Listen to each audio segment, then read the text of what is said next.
Do we want to do introductions? There's some new people on here that don't know everybody.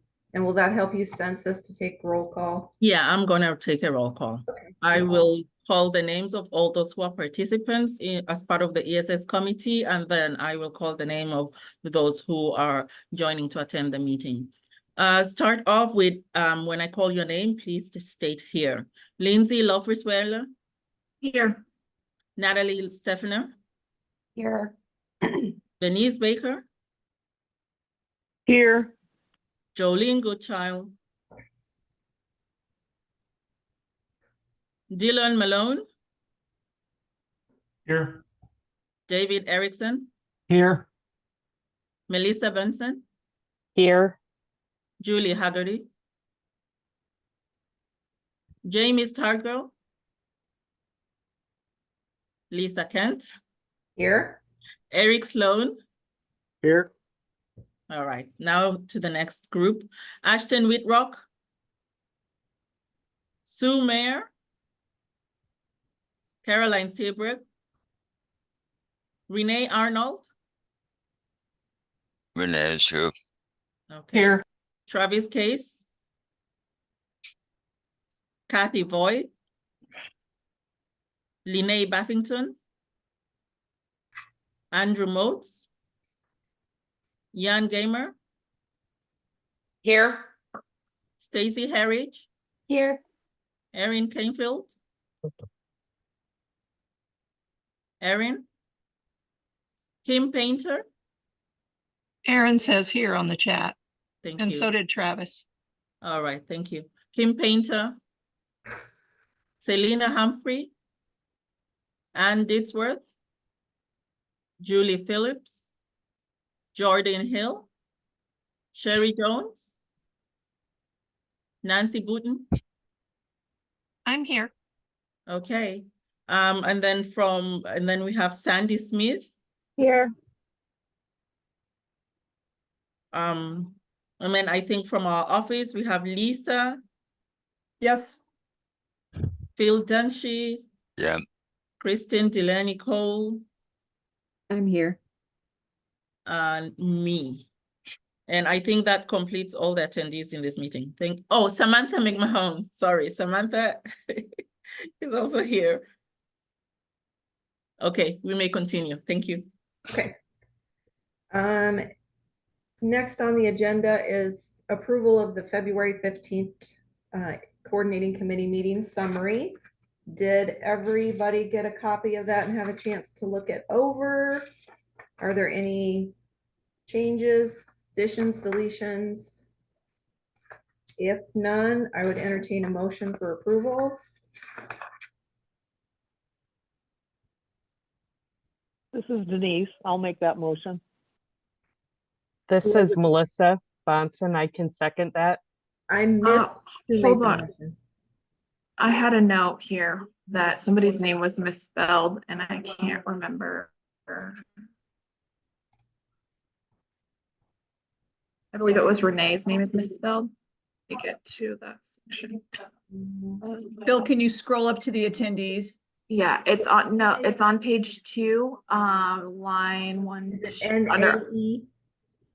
NAE. So Census, will you correct Renee Arnold's, the spelling of Renee on the February 15th? Yes, that is noted. Okay. It shall be done. Thank you. So I have It looks, hold on, one more. It looks like Kristen's name is misspelled as well, her last name. Delaney should have an E. Is that correct?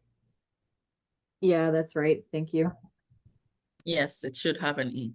Okay, so we'll make that change as well. Yes. Any others? Okay, I have a motion and a second to approve. All those in favor say aye. Aye. Aye. All those opposed, same sign. Motion carried. I have the next item is the approval of the April 10th Coordinating Committee meeting. it's pretty short and sweet. Does anybody have any changes that need to be made to that, or additions or deletions?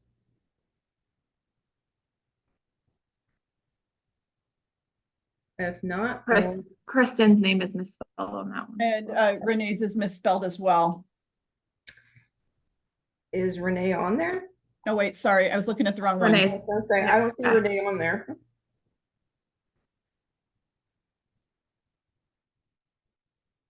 Okay. Any other changes? If not, I'll entertain a motion to approve.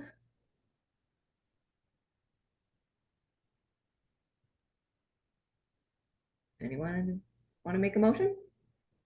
This is Melissa Bonson. I can make the motion to approve. This is Lindsay, I'll second. Okay, I have a motion and a second to approve the April 10th meeting minutes. All those in favor say aye. Aye. Aye. Aye. So Melissa has motion and Lindsay second. Correct. Thank you. And all those opposed, same sign. Motion carried. Okay, financial reports. The Bankers Trust 2024 first quarter and year-to-date reports. Bill, you want to give us an overview? before we- Absolutely, this is fairly straightforward. This is for the period of January through March. The Finance Subcommittee did meet recently, and they did approve all the financial reports, as well as the budget recommendation that's before you today. Total budgeted income for the quarter was $366,687 and change, and the total revolving income for the period was $7,043,138. On the expense side of the equation, total budget expenses were $309,748 and change. And we did have $27,859 of planned reserve expenses, which included the backfile reduction from the backfile reserve fund, as well as the software license expense that is associated with our ActiSoft license. So that was not planned for in the budget this year. We did intend to take that out of the reserve fund in this cycle. Revolving expenses then were $7,052,461. Overall net income, $19,755. And just a quick comparison, in terms of the budgeted income at $366,000 versus $309,000 in expenses. That's about right where we want to be. Are there any questions? I'll quickly cover the balance sheet. We have total assets of $2,411,959. And I would just again note that the settlement report shows a balance of $1,696,000. Because we are an accrual, I would just remind everybody that that is higher than what our actual cash balances are in the bank account. Usually we're in the range right now of about $1.2 million. So it's just a nature of the cash flow with the ACH payment system. Those are the main ideas with regard to the financial reports. I would say from a P&L perspective, we're a little bit ahead of what our projections were when we last amended the budget. Nothing that we should get carried away with, though. I think we'll have a better picture of the financial trends once we get through May and June. I'd be happy to answer any questions.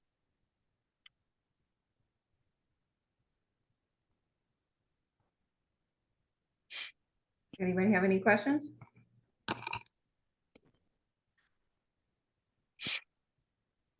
If not, I'll entertain a motion for approval of the quarter and year-to-date reports. This is Natalie, and I'll make that motion. Do I have a second? I'll second. This is Dylan. Okay, I have a motion and a second for approval. All those in favor say aye. Aye. Aye. All those opposed, same sign. Motion carried. Okay, next on there is accounts review. Okay, this is a carryover item from prior discussions. It's not an action item, but in recent history, we have received questions from recorders and committee members about wanting to be reminded about why we are structured the way we are as far as the accounts and the question of whether or not we should be actively engaged in seeking investment opportunities. And so we put this memo together earlier this month for you and the finance subcommittee with the intention that it could be circulated within the districts just to clarify what our stance is and what our posture is. So I really have two main messages. There's a reason why we do things the way we do, and the reason primarily has to do with cash flow being the most important thing we do. I don't ever want to be in a position to not be able to make a distribution to the counties for their recording funds because of lack of cash. It does happen occasionally when there's an error or something that causes a problem with the NASA file itself. Things do happen like that, but I don't want it to be because of cash flow. That said,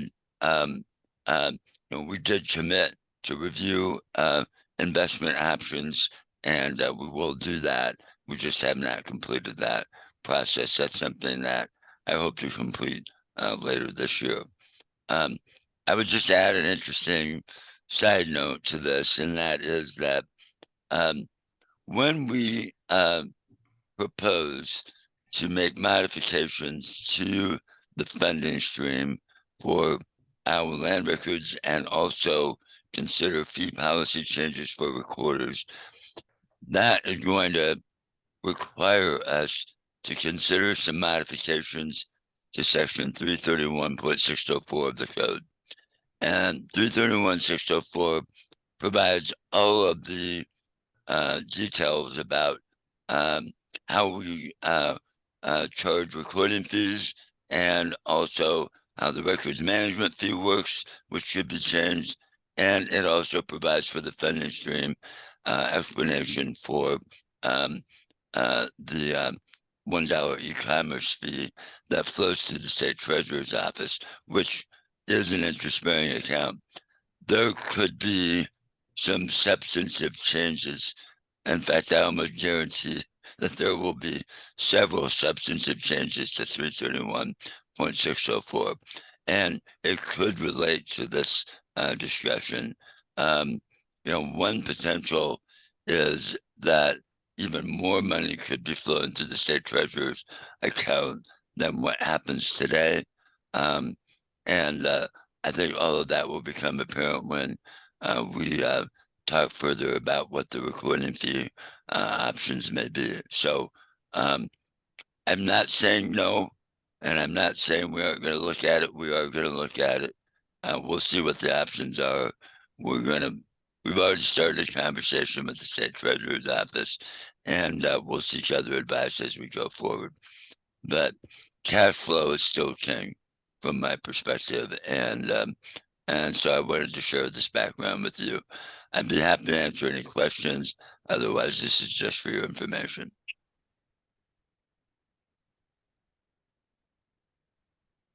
Anybody have any questions or comments? Bill, one thing that came up at our district meeting a couple weeks ago, last week, I don't know, I can't remember what day it was. It was last week. The question about safeguards put in place for different users' accounts when they submit payments to Iowa Land Records for their recordings. Can you elaborate on that a little bit in the light of the fee conversation and the cash flow?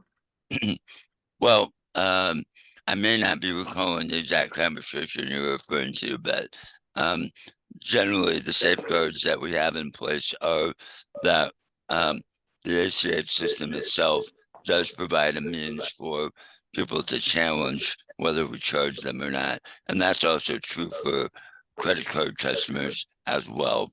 I would say that the general security safeguards that we use are the same ones that you do use if you are doing online banking. One of the additional things that we do today that we weren't doing a year ago is two-factor authentication. So if you have an account in e-submission, it does require two-factor authentication to be an administrator of that account. And we believe that provides some additional security as well. Thank you. I was more in depth in regards to payments, like we can't record their document until we know the payment has gone through. Is there any Okay. safeguards in that form? I'm sorry. Okay. To Thank you. elaborate more. Yeah, thank you for the clarification. So the way the system is set up is that we do have to rely and have some confidence that a customer is truthful and saying who they say they are. But in order for basically the exchange to occur between ILR and the local system, before we ask them, ask the county, hey, give us a date and time of recording, give us a reference number. We do require that information before we actually, we do require validation of payment. Now, in the case of ACH, we're initiating that, so we still may not receive the money for 2 or 3 days because it is an ACH, but I don't think we've ever had a situation where the county didn't get their money. Okay. And that's our ultimate safeguard, that if there is risk to be borne, we want that to be an ILR risk, not a county risk. And that's the way we're set up. Yeah, I think it does. And I think the question, it kind of stemmed from the fact of if a customer can't pay for that transaction when they come in over the counter, then we don't record the document. So when a customer comes in, pays, uses e-submission, and then we don't get payment, then I think that's where the question has arisen. Okay. But and if that ever happens, it's usually a delay, Lindsay. It's not it doesn't happen. So, but we have a very strong orientation toward making sure that counties get their money. Thank you. I guess my question on that then, if it's an ILR issue that should be handled through ILR, shouldn't we still get paid for that and then the payment then goes to ILR? I think that is a fair comment, that it doesn't always happen right away. And one of the things that we have talked about internally is making sure that the payment goes through immediately to the county, even if there is an issue with the payment with the customer. And that is a change that we are considering. So that is one case where we'd like to be in a position where that is not delayed. And Lisa can tell you that, that does occasionally happen. So I think that's a very good suggestion, Renee. And it's on the to-do list. I'll put it that way. Okay, thank you. Yep. Thank you, Phil. You bet. Thank you, Lindsay. Okay. I do have one comment, Phil. In your letter, it says that you'll target November as a date for completing the review. Yeah. Could we put that on the agenda to circle back in our November meeting? Absolutely, we will. Melissa had a comment in the chat. I'll be honest with you, I'm not real good at that. Melissa had a comment that said, we had one recently again, and there was a failed payment. Isn't the carryover to cover if the payments fail? What do you mean by carryover, Mel? So I know at ESS, we talked about, when you're just talking about the finances, that ESS keeps a dollar amount for over between the payments and paying the counties, right? So you want that extra money with all the money coming in and out. And I know at finance, we talked about the same thing and how the counties were supposed to get their money right away, even if the payments failed on your side, but that hasn't been happening. I just didn't know if we were closer to making sure the counties always got paid, since you do have that amount of money in reserve, I guess. So I think that's what Phil said in response to either Lindsay or Renee, I don't remember which one, that indeed that is something that we have discussed and will continue to look into. It's a development item. It would have to be a change because as it stands right now, so here's how the system works. If you're an e-submission customer and you use a credit card and you charge a document in Cedar County and it goes through and the payment fails, we notify the customer. They get an email notification from the system of the failed payment, and we follow up with them with an email that says, hey, this is what you have to do to fix it. Okay. And hopefully it will get done in the same day. A lot of the times it's like, oh shoot, we are over, our card expired, whatever. Right. If it doesn't, we have to wait, and they can certainly go in and add a bank account for payment. Okay. But if they also had a document pending for recording in Jones County, it's not going to be able to go through because there's a guard on the account. In the case of ACH, those are all batched at the end of the day. So they all get recorded. And at the end of the day, we go out and say, hey, we need $5,000. And if their bank says no, then that's where the shortage is. And that's when you don't get paid until it's resolved, until the bank says, yes, now there's enough money in there. But that's what Phil was talking about, is making a change in that process so that the counties all get paid and then the project is following up for payment. Yeah. I think my comment came around the same time Lindsay was asking her questions. So yeah. I think all three of you are right on point. Fortunately, it does not happen with a high degree of frequency. And I know that Lisa and Corey do work very hard to turn around if there is a payment error to work with the customer ASAP to get that resolved. But I think it is a fair suggestion to say that, if the county has done a recording, they should get the distribution sooner and not have to wait. And we would agree with that. It is just a question of fitting it into the development schedule to make that happen. So I think it will happen. So I can't tell you what day it will be. And Ditzworth has a question in the chat. If it's a simple policy change, which committee would need to make that? And should we do it sooner rather than later?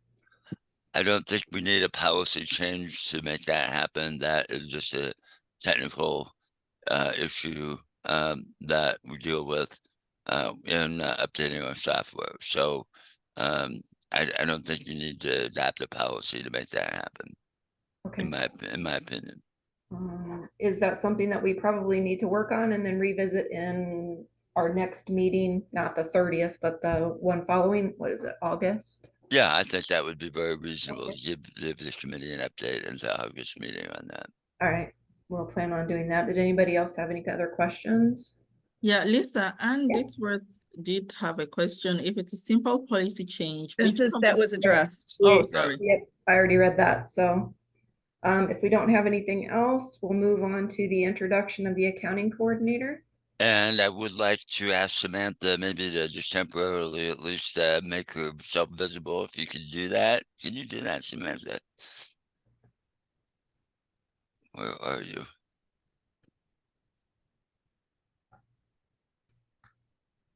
Did we scare her away already? I hope you haven't scared her away.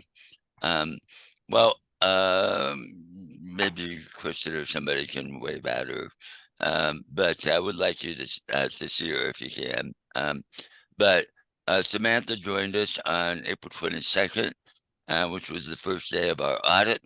And she made it through audit week just fine.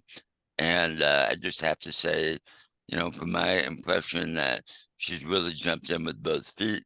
One of the things that we did at the finance meeting that we aren't taking your time to share with you today, but Samantha and Lisa collaborated on a report to show all the general journal entries that have been made recently, why the journal entries were made, and mostly those were to either resolve a rounding error in our financial accounts that were off by 1 cent, or there were errors in the original accounting that had to be corrected to move a transaction from one account to another. And we provided the finance committee with a memo and a spreadsheet to show all of that, just to make sure we were being transparent. Because to be transparent about it, there were errors made, and previously with the previous person in this role, and they needed to be corrected because our financial reports were off by a certain amount because certain transactions were not being recognized in the balance sheet. So I think Samantha's done a great job jumping in to help us address those issues. Well, I wish I could have shown you her picture, but we'll do that at a future meeting, apparently. So anyway, welcome, Samantha. Yeah, welcome, Samantha. I guess that's a good segue into the 2023 audit report update. Just real quick that we did make it through the audit. I would just say 2023 was a challenging year. Oh, there is Samantha. Wave at everybody, Samantha. And one of the reasons that 2023 was a challenging year was because we had to move from one QuickBooks file to another one in the middle of the year. And that meant that we basically, in order to do the audit this year, we had to track transactions in both the old file and the new file. Fortunately, we won't have to do that going forward. And I'm actually very pleased that we went through audit week and were able to answer all of the auditor's questions without much difficulty. So the informal exit discussion with the audit team suggests that there were no issues identified. And honestly, we were very happy to hear that, given the extra hoops we had to jump through during the course of the year. So you should expect, you and the finance subcommittee should expect to receive the audit report at your August meetings. Any questions for Phil on the audit? Okay. And we'll move on to the e-submission trends. Okay, this should be on your screen, but this is the latest report through the month of April. And we did see an uptick in these submissions compared to the prior year. So we were very happy to see that. That definitely helps on the P&L statement and the balance sheet. It would be premature to count your chickens here. We'll see how May looks. So far, the month of May looks positive from an overall transaction perspective, but you know, we want to see roughly 26,000 e-submissions on an average to be comfortable. And that's what we're shooting for. We're following the pattern. May and June are the highest months historically for recording activity generally. And then when we get into July, there's a bit of a dip. That's typically what happens.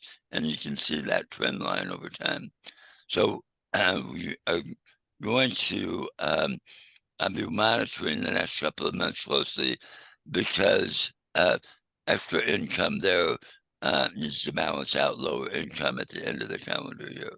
But the April number looks very good. So we'll see how it goes. I'd be happy to answer any questions about that. Anybody have any questions for Phil?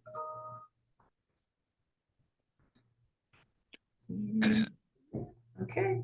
Okay, so, the next thing on the agenda is the budget, the budget amendment, and this would be for May, for calendar year 2024. In prior discussions, with the committee, there has been some, opinions expressed that certain things that require the expenditure of a different amount of money should be considered first before adopting the budget. So you have one of those situations this month. The assignment of credits for e-submission is an action item that is going to increase the budget allocation for the credits in this calendar year. Then there was also an item relating to increasing the allowed hours for a staff position, specifically Kristen and the communications coordinator position.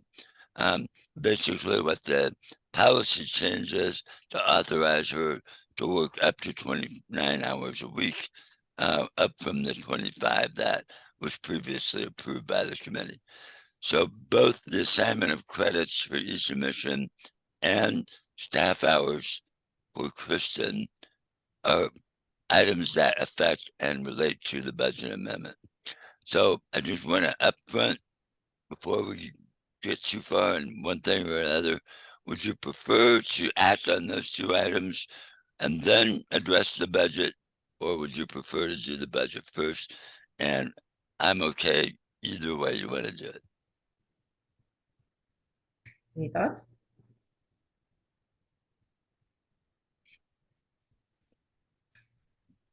I personally prefer to act on the items and then approve the budget, but that's my 2 cents. Sounds like a plan. So do we act on those each individually, Phil? Yes. Okay. So let's go with the assignment of credits for e-submission. Okay. We're gonna raise that, the motion, or excuse me, the recommendation is from 115,000 to 130,000, correct? That is correct. Okay. Do I have a motion to approve the credits? This is Lindsay, so moved. Okay. This is Lindsay? Melissa Bonson. I can second it. Okay, I have a motion and a second for approval of the assignment of credits from 115,000 to 130,000. All those in favor? Motion by, Lindsay. Lindsay, okay. All those in favor say aye. aye. Aye. Aye. All those opposed, same sign.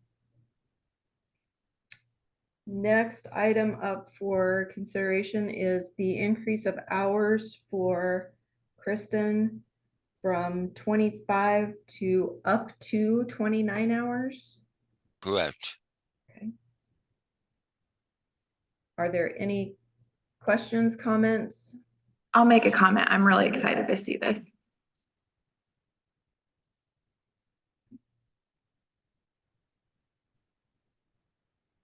Okay, if there's no other comments, do I have a motion to approve? I'll make that motion. Okay. This is Lindsay. Lindsay's motion, is there a second? This is Natalie. I'll second. Okay. I have a motion and a second to approve the increase in hours up to 29 hours for Kristen. All those in favor say aye. Aye. Aye. Aye. All those opposed, same sign. Okay, motion carried. Bill, you want to go talk about? So in your packet of materials, you've got a memo that's dated May 7th that's addressed to both you and the finance subcommittee about the budget amendment. And each of the bulleted points under income and expenses are listed there to show you what specific changes are being recommended.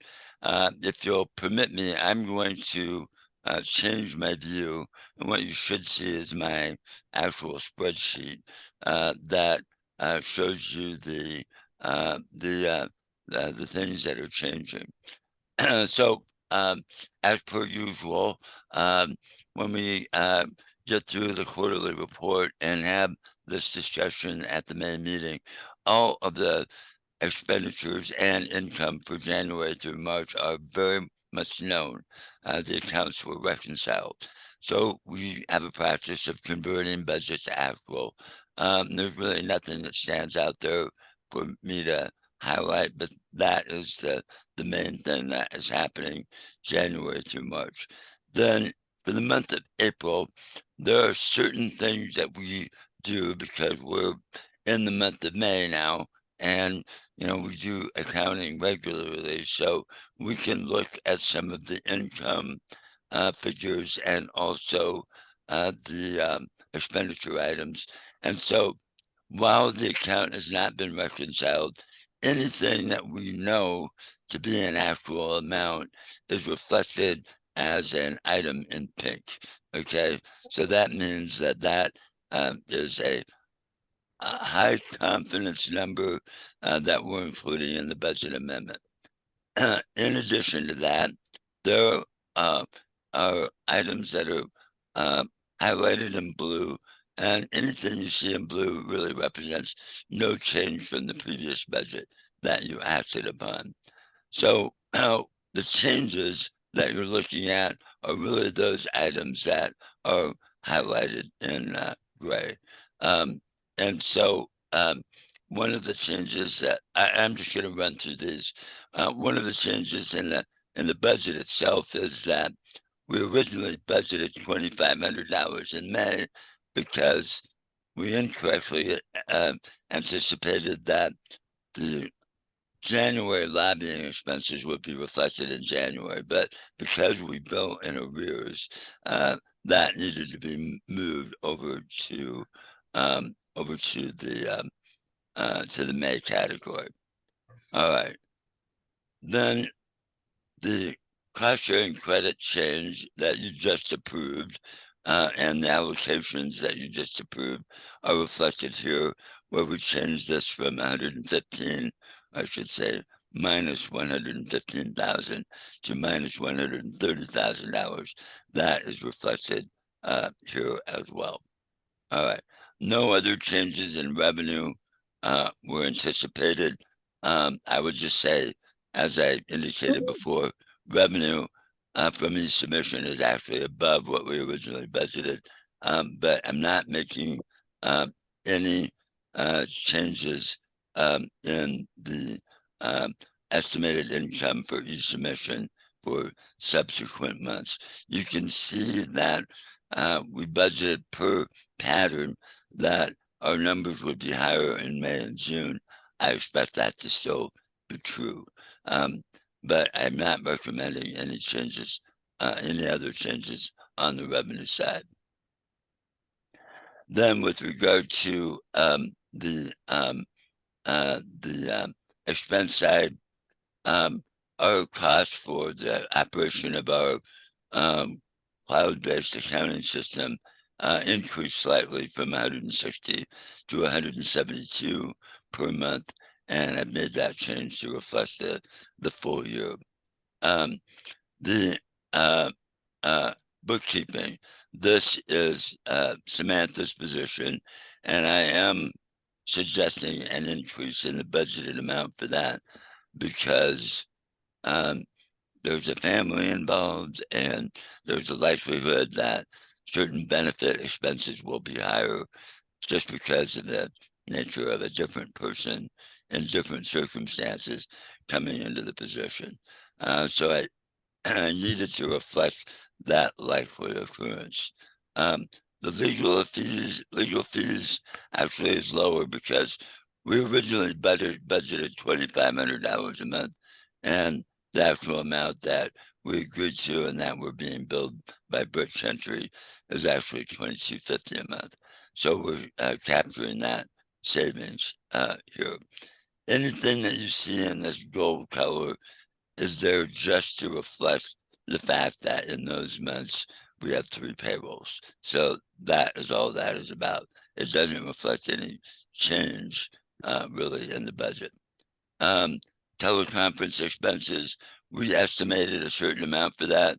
but with the full implementation of Zoom and Teams, we really haven't had any teleconference expenses. I did keep $100 in the budget just in case it was ever necessary, but I don't anticipate that. We had a small expenditure for a funeral acknowledgement, I'll put it that way. In April, we had budgeted $200 overall just to keep that in the same ballpark. I reduced the miscellaneous expense budget in December from $200 to $150. The communications coordinator, the changes here reflect the increase in hours that you previously approved. So this is associated with your decision to authorize additional hours. The software equipment and hosted services, we've seen a small increase in our cost for the Adobe Creative Cloud software, and that is reflected here. This is the one change from what the Finance Subcommittee recommended as we were thinking about and planning participation in the ICRA Summer Conference. We had not really budgeted anything for that. And I think there's still a desire to do certain other things in the year, including maybe attend a district meeting or two. So we needed to allocate resources for that. As I said in the message, I think I sent to Nancy, the game plan would be for Census and Lisa and I to attend the summer conference. Our primary activity is going to be on June 11th. So we would come up the day before, stay overnight one night, stay as long as we needed to on April 11th, and then we would head back to Des Moines after that. So we hadn't budgeted anything for that, and that is the main difference between what was approved by the Finance Subcommittee and what you have in front of you today. The policy coordinator position, we provided a compensation increase to Census before the wage freeze went into effect. And when we did the budget estimating for 2024, the budget just simply did not address that compensation change. And we could either choose to be unrealistic or say, what's it really going to be? And so the cost associated with Census's position has been modified for the remainder of the year just to reflect that reality. All right, the next item is down in software maintenance. We originally had budgeted substantially more for Amazon Web Services, which we use for our image repository backup. Those costs at the end of last year were progressively increasing. And so as a result of that, the numbers that were in the previous budget showed them getting up to as high as $2,000 by the end of the calendar year. With the migration of our system to the cloud and also some fine-tuning that Kelly has been able to do, our expenses have been stabilized. I'm not wanting to be overly optimistic on that front, so I'm recommending that the budget for those items be reduced on average to $1,000 a month. And the hope is that we can continue to fine-tune that and keep those expenses under control. The other thing that's in play is that we are still in a fine-tuning period for our cloud services. So we have to be prepared for some adjustments if necessary. This gives us the latitude to do that. And I know that without promising anything, Kelly is hopeful that we can leverage our cloud services to do some of the backups in the future that might further reduce this cost. I don't know for that for sure, but that's something that he has indicated. System equipment, there was $5,000 in the budget to order new switches in August. We don't own the switches anymore, and therefore we don't have to budget for its expenditure. And that is it. So with the change in that travel expense, the projected net income for the remainder of 2024 would be $6,459.39. This was approved by the Finance Subcommittee, with that one exception, and I would be happy to answer any questions. So one question that came out up from our district, one person had reached out after I sent the packet out, with regards to the summer conference and all three of you attending. Is there a need for all three to attend, or is it something that one person could do it with the budget constraints that most reporters are in? That's a great question. I feel like because of Census's role in communicating with recorders about advocacy, and because that's going to be a feature item, I feel like it's important for her to be there. And it appears that I'm going to be involved in presenting some information about the fee policy change, that just because I've been doing the financial modeling, probably I'm the best position to do that. So then that kind of takes us back to Lisa, and I don't mean to characterize Lisa as being unimportant, but and I bet she wouldn't object if I left her at home this time. But that's kind of the choice, and recorders interact with Lisa more than anybody else on our team, and so that's why I felt like, okay, 3 people, yeah, we can justify that, but we're not going to be there the whole time. We're going to say 1 night instead of 2 or 3. Phil, I had a question because I've got you down for 3 in the afternoon on the 11th. Say that again, Nancy. I've got you down for 3 o'clock on Tuesday, the 11th. And you said you were coming the night before. How far is it from Des Moines? It's about 200 miles each way, Nancy. Yeah. So we drive 200 miles in the morning, do the presentation, and then leave at 5 for another 3-hour drive. Well, that's what I mean. You'd Yeah. have to, I don't understand the stay overnight. No, Because the overnight is just because we would want to come up early or be there and be refreshed for the day's activities. We do not object to a late drive home on Tuesday. We had a vote. We all said we should do it. So yeah, okay, because I'm not even going until Tuesday morning, yeah, and I have to drive 6 hours. okay. So Well, I just wondered why an overnight stay would be necessary if you didn't have to be there till 3. I just wondered.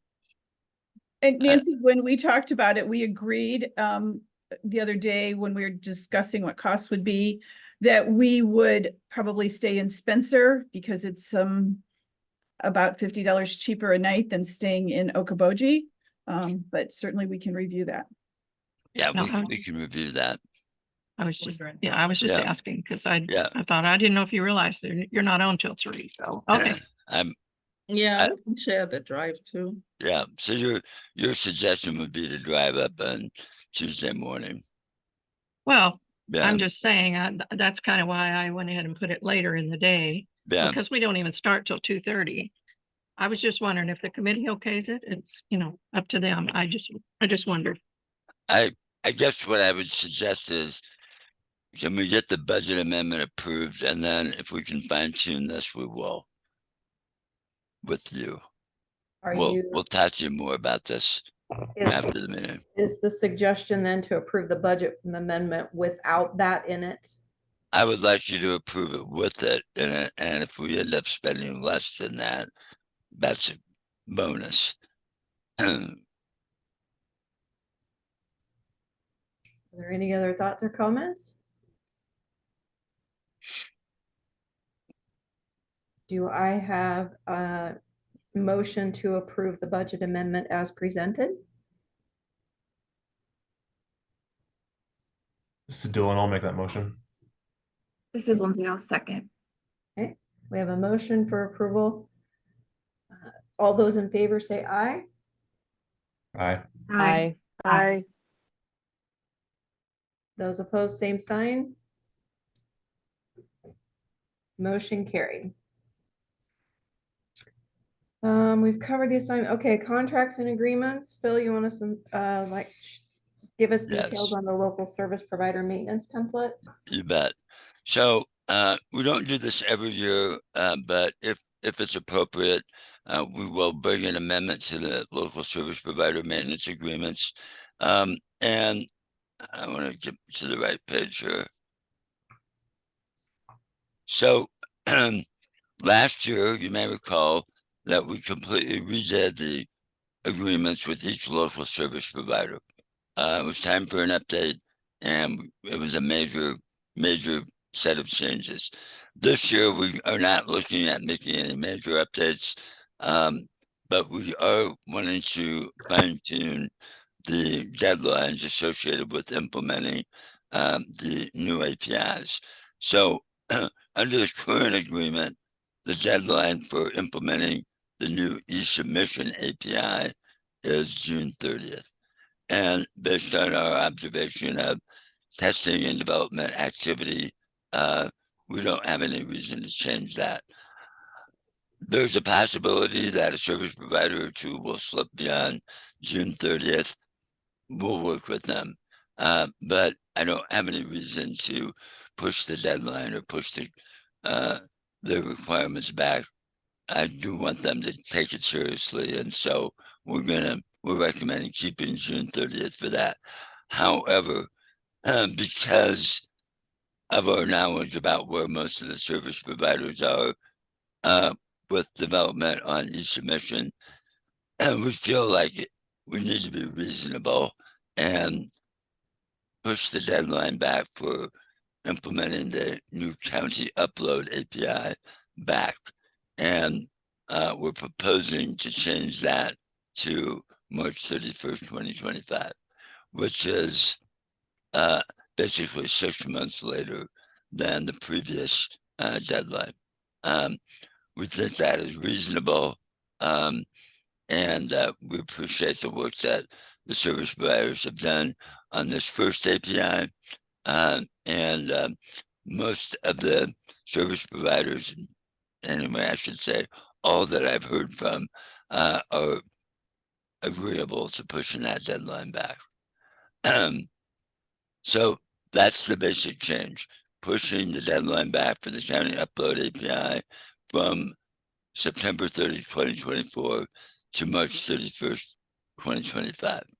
I do need to make sure everybody understands that there is an exception to this, and that involves Fiddler. Fiddler has taken an assertive position that they cannot meet our deadlines because they want to update their imaging application first. And from what I previously understood last year, they said that they would have that done by October 31st, 2024. They are now saying it probably won't occur until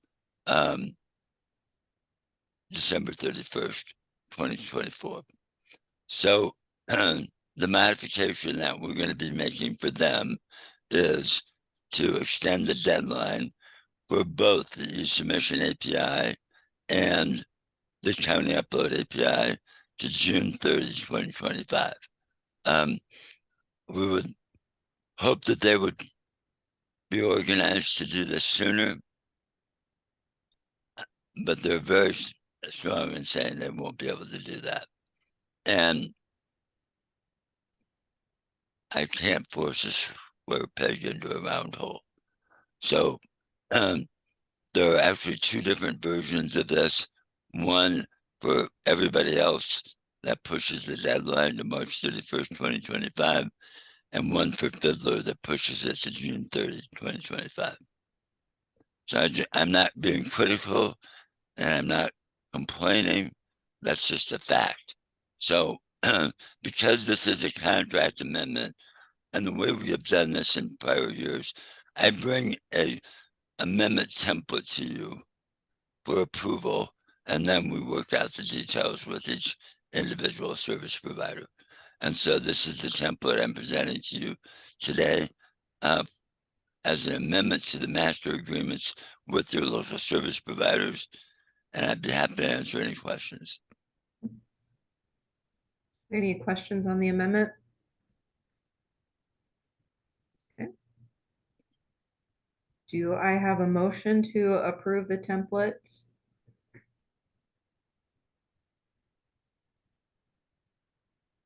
Anybody? Is that a motion? I couldn't hear. I did not hear anything. Julie approved in the Julie, chat. Julie Okay. moved in the chat pod. Yes, thank Okay. you. Maybe I should turn my chat on. Do I have a second? This is Denise. I'll second. Okay, I have I have a motion and a second to approve the template. All those in favor, say aye. Aye. Aye. Aye. Those, Who seconded the motion? Julie Julie? Haggerty made the motion. Yeah. who And sec- Denise. Okay. Oh, second it. Thank you. Okay. All those opposed, same sign. Motion carried. So I believe we're ready for project updates, point of sale updates. I'm going to be really quick on this. Yeah.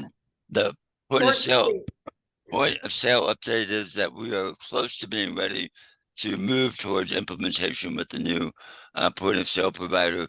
The one issue that's holding us up is that it is necessary for them to give us a report that we've asked for in a specific format so that we can integrate it with our accounting system.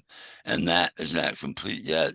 And so that is holding it up. As soon as we get that resolved, I anticipate we'll be able to move quickly with implementation.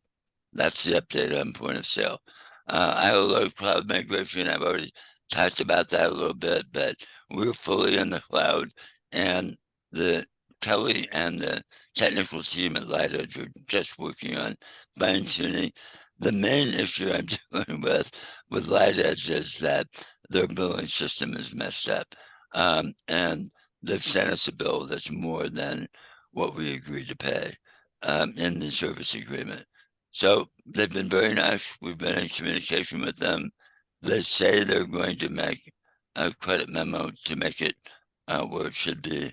That hasn't totally been done yet. So we're working on that. The cloud migration itself, everything's working the way we want it to. So we're happy about that. You may notice a change in the ILO search application coming up. It's a subtle change, but if you look at the search results, when you run a search in the ILO search application now, when the results are displayed, part of the location or legal description gets truncated, and you can't see the full location description until you look at the index details. We are making a modification to remove the truncation and so that it all appears. And then if there are more locations than there's room, it will say something like, and 2 more. And in which case the user is going to have to look at the index details. But what this means is that for the vast majority of documents where there might only be one property, the entire location description will be displayed without truncation. And the other thing you'll notice is, it hasn't been implemented yet, by the way, but it's coming soon. The other thing you'll notice is that we have shortened the label abbreviations for section, township, and range, and lot, block, and subdivision, and city. Okay, those we've reduced in some cases to just single letters. And again, that's with the idea of being able to display more information. So that is a change that you will see. Like I said, it's subtle, but I think users who look for the location information will appreciate the change. Phil, can I stop you real quick? Absolutely. Sorry, one thing while we're talking about the search application, one thing that got brought up at our district meeting, and I've heard it from a few surveyors here locally, is that when they're searching platted land, unplatted land, and they have, like, for instance, in Webster County, we have a lot of county auditors taxation plats. So when they are searching section, township, and range, they can't also search with an addition. Is that something we can look at? Because it's really frustrating for searchers when they're looking at that. I know that it used to be that way that they could search that. Is there a reason that it's not that way? Are, If you could are just you, touch on that. would an addition be the same as a subdivision? Correct. Okay. We'll look at that. I haven't discussed that with anybody lately, so can I take a look at that? We can chat more.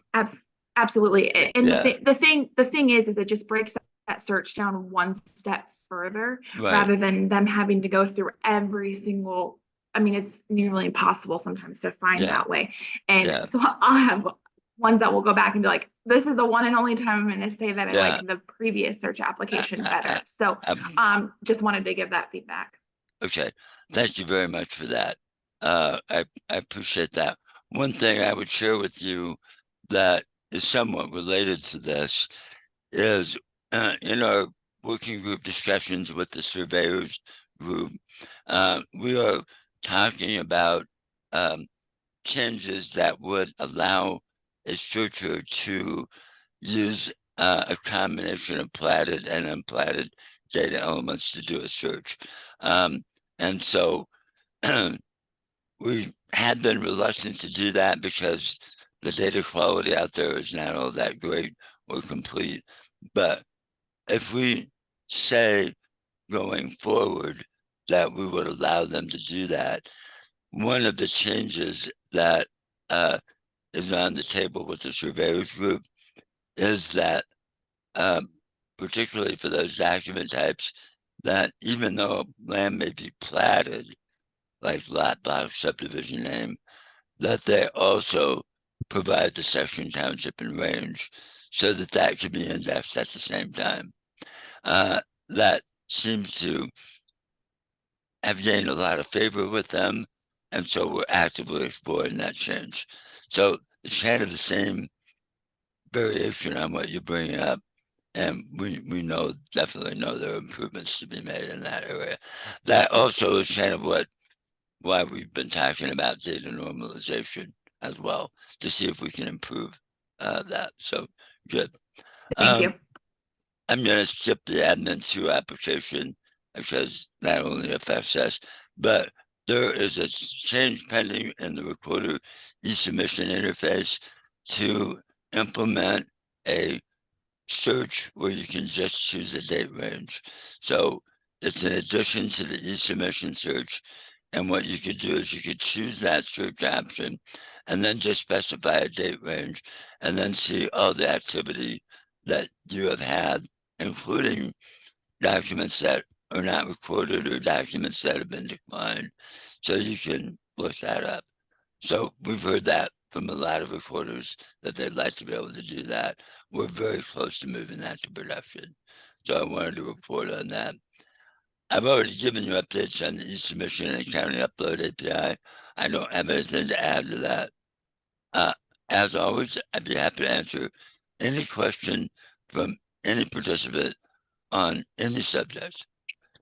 So this isn't a question, but I did notice the other day when I was in Beacon, I know there was some discussion about that link being broke. Now I've noticed that the link is no longer there, but it does state something about if you are an Iowa Land Records user, and it gives the links for signing up if you are not. I like that a lot better than that broken link. I'm good, but I'm on a webinar right now, so you'll have to schedule another time with me. What can I expect today? Can you put your phone on mute, please? I think that was Ann. You just did. Yeah, I would appreciate some more detail about what you're talking about. So, and we are, I don't know if this is the same thing, but we are breaking the links. You can still get to the old e-submission web pages, even though the search doesn't work anymore. And we're breaking some of the links there so that people can't register and think they registered when it really doesn't register them. We're trying to remove that. We haven't been able to take down the entire site yet because of some behind the scenes dependencies. We will eventually, but a lot of people are getting frustrated by links that don't work there. And Melissa said, made a comment about the notice on Beacon. So if you haven't looked at Beacon lately, if you're a Beacon county, go to Beacon and run a search on your county, and you'll see that there is now a more direct notice that the link that you used to have doesn't work the same way it would before. So it is something that we're talking about. The main thing that we're in discussions with Beacon right now, which is there's a related discussion happening with the auditors affiliate, is can we define a auditor's or a postal identification number so that it's consistent across the counties? And I don't know the answer to that yet. So I'm waiting to hear back from the folks in our auditors working group to give me some feedback on that. And I'm also waiting to hear back from Beacon on that as well. So more to come on that, but the idea of trying to reestablish that connection is still there. We just have some homework to do before we get there. Anne asked about page 20 in our packet. It's a letter to the finance committee about future financial planning. You have that in there, page I 20. do. So this is something we shared with the finance committee, but I'm happy to share it with you too. As you know, the Recorders Association set up a fee policy working group, and since December, they've been meeting monthly to look at different options of changing the recording fee. And since this memo was written, actually things have changed a little bit in some cases. But I'm hoping that, like, maybe even this week or maybe the end of this month, that the Recorders Association Working Group will come up with a recommendation that they would be advancing to the executive board of ICRA. And there's also an element of this that would be advanced to you for your May 30th policy meeting. So I should ask permission. Nancy, Yes, can I share this information? yes, there was only one thing that I don't think that I personally wasn't sure that we said was the discontinuing the eSub for browser. I wanted to have a little more discussion on that, but otherwise, yeah, you can go ahead and share. Okay. So just at a very high level, the idea of changing the recording fee from $5 a page to $10 a page is very much alive. And I would anticipate that will be in their recommendation.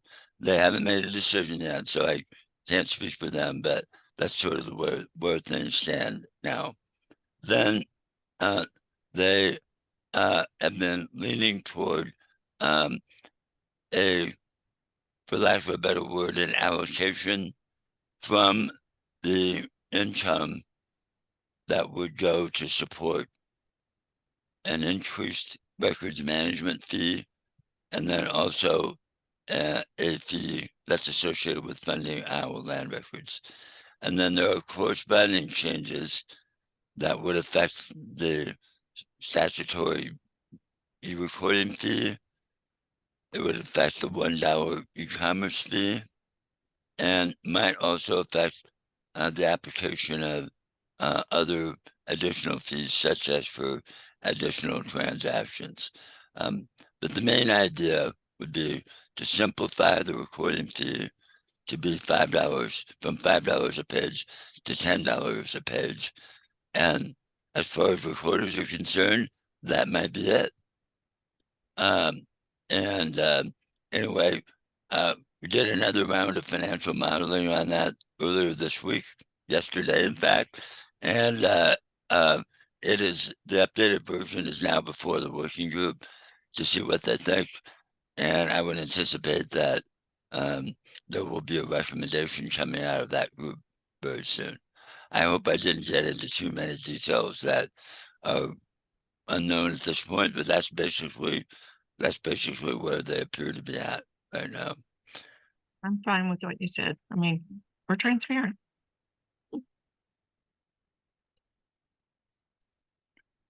Anne has asked a question. Can you give a simple example? We currently get $5 a page for recording and one for records management and one for e-commerce. Yeah. I can tell you with confidence that statewide, the model that we shared this morning, I guess I sent it to him, would increase income for counties across the state by 70%. Okay, that is one thing that I think you can be assured of. The e-commerce fee and the records management fee, which are currently $1 each, might not exist anymore. Those would be funded through a carve out from the $10 per document, $10 per page fee. And I did say 70%. So with the changes that are being suggested, I'll stop short of saying proposed because it hasn't been adopted yet. But if you do the math, across the 99 counties, recording fee income would increase 70%.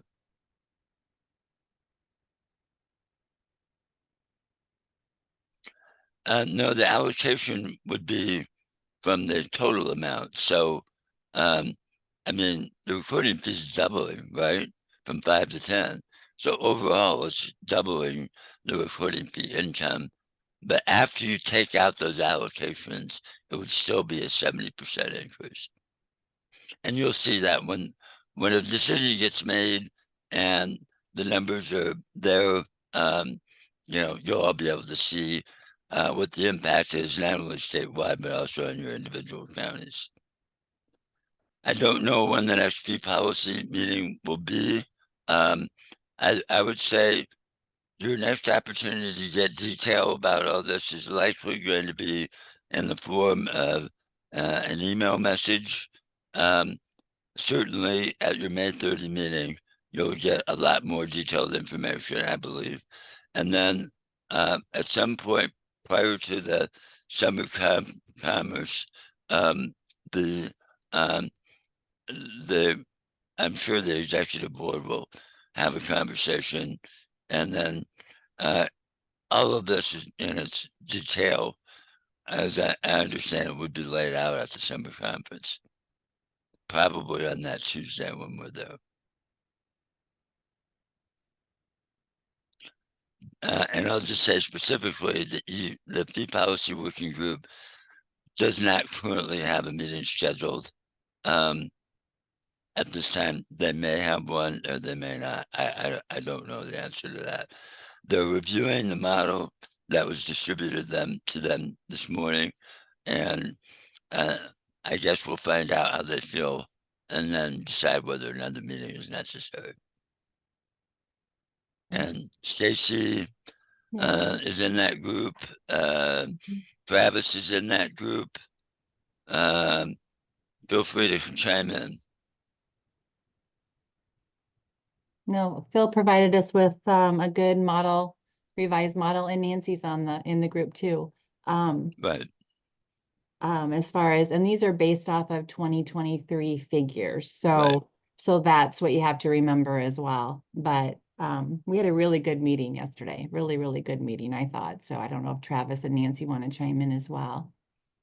And I'll just say it was, if you talk about a $10 per page, $5 per document, not per page, would go to ILR.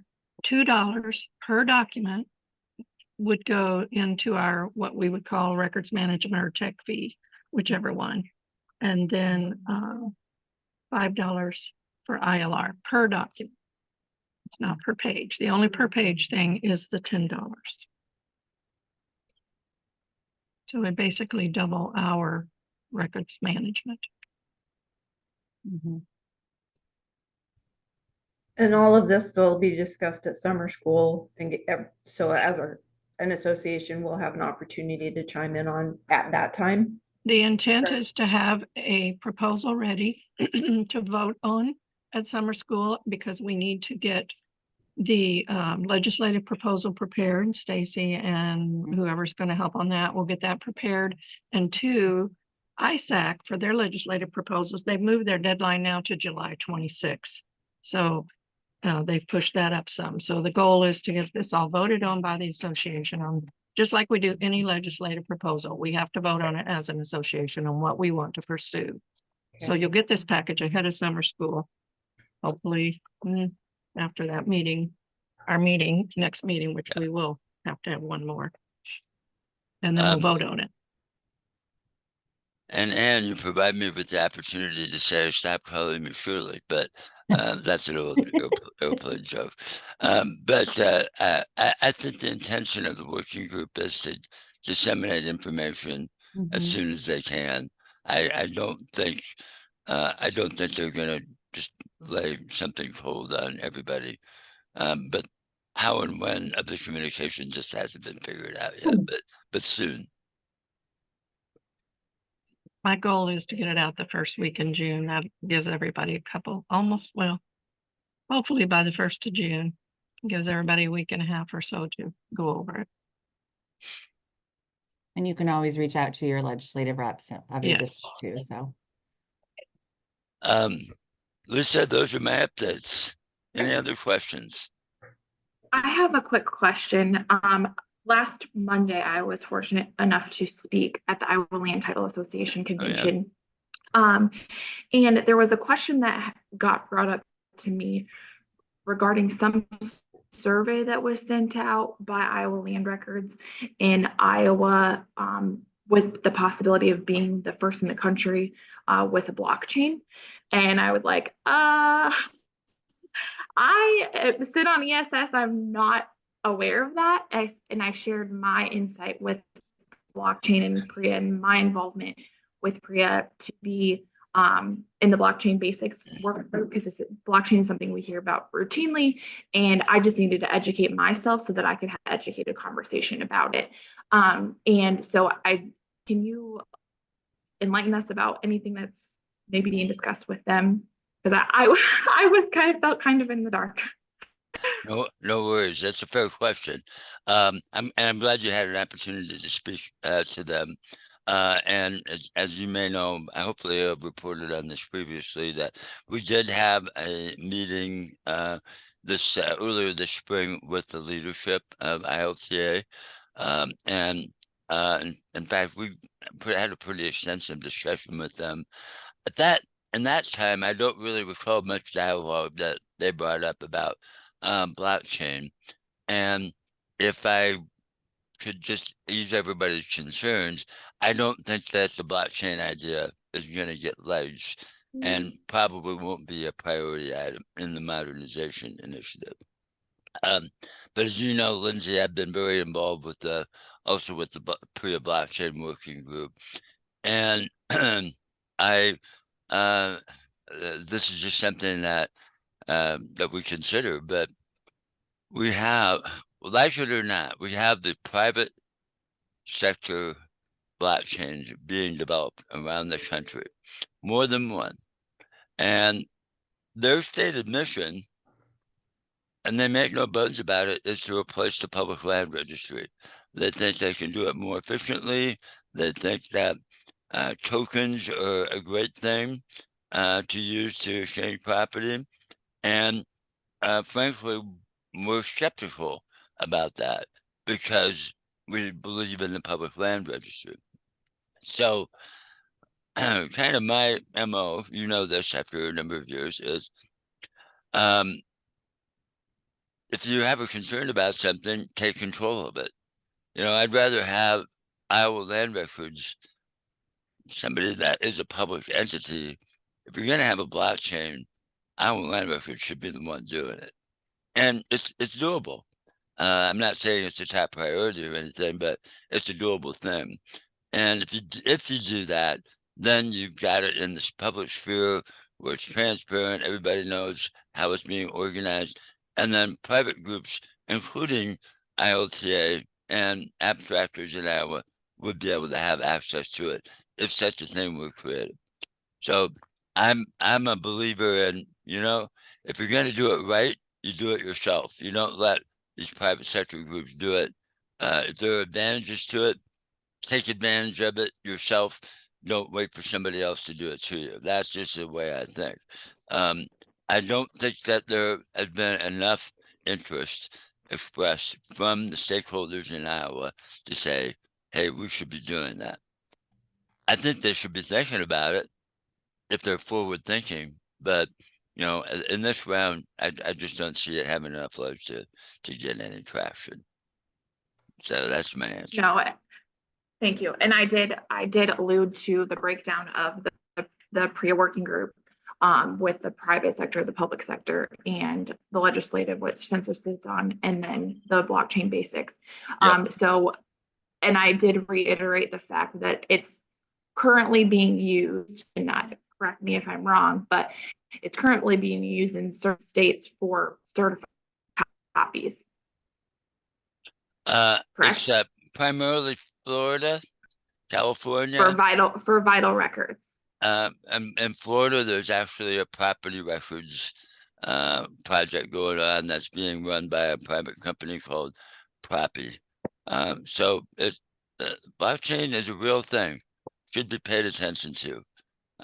We'll keep paying attention to it. And I did explain to them that there are companies like MERS and that are using it currently. Yep, that's for sure. But more to come on that. And I would say, Jan, if you're still with us on this call, don't worry about it. It's not, if it's something like that comes forward, it's way down the road. Mhm. I have a quick question if you don't mind. With the new APIs, the 2 new APIs, and the, the amendment to the contract you guys were approved, will that affect our county fees that we have to pay to our service providers, like the work they do to update their APIs? Do you know? I would say I can't guarantee you that they won't ask you for something, but they shouldn't. And the reason is we pay them. You know, 2 of your service providers, we pay over $100,000 a year. Right. Okay, come on, give me a break. You should Right. not. If any service provider suggests that to you, you should say no, Dr. Phil, because Okay. we're paying them. Right. Okay. I just wanted to ask that because sometimes they like to slide things in at the last minute. Yeah. But I can only talk from my experience. So thank you, Phil. Yep, you bet. All right. Anything else? If nobody else has any questions, and entertain a motion to adjourn. Our next meeting will be May 30th. That will be hybrid, so in person and Right. Zoom videos.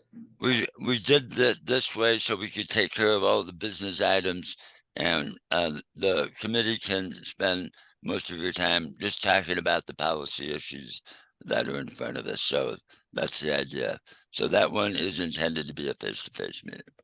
And Can I make a comment about that? I would really like to see more of this. We oftentimes have so much on our agendas that we sometimes don't even get to. So I would like to see even each meeting being broken down to an action item and then more of a working type conversation. My main comment to you, Lindsay, is that we have been in an extraordinarily busy policy period. And I hope I think we probably all hope that we'll get through that bubble and things will be more normal in the future. But I hear what you're saying. Thank you.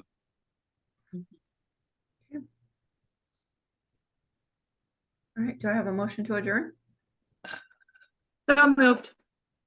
Second, Natalie. Okay. All those in favor say aye. Aye. Aye. Aye. All right, we'll see everybody May 30th. Thank then. you all. Have a great day. Thank Thank you. you. Bye. Thank you.